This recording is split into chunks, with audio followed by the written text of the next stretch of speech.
আজ হচ্ছে Sunday, Sunday special বাড়িতে রান্না হবে না তাই কখনো হয়? তো দেখো মেয়ের প্রিয় জিনিস কাটতে বসে গেছে। মেয়ে কিন্তু মোচা খেতে খুবই ভালোবাসে।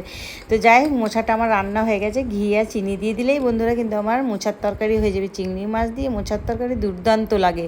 তারপরে যেহেতু সানডে, সানডে মানেই হচ্ছে চিকেন ডে, মাটন ডে। তো কার বাড়িতে কী রান্না হয়েছে আজকে অবশ্যই বলবে। আজকে হচ্ছে রবিবারের দিন, ছুটির দিন, অনেকে ছুটি থাকে যারা জব করো। আজ সোমবারে তো যারা বিজনেসম্যান তাদের ছুটি থাকে।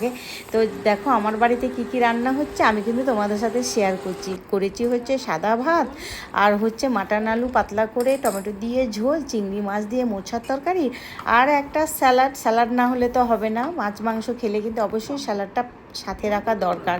তারপরে এই তো টেবিলে চলে এলাম খাবার জন্য। ছেলে ভাত তুলে দিচ্ছে, বেশি কিছু খাবে না।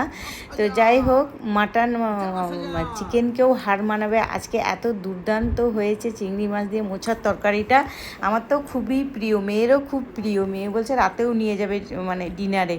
নাইট ডিউটি আছে যেহেতু, ছেলেকে দিলাম। ছেলে অত পছন্দ করে না, ও কিন্তু মাটনটাই খেলো।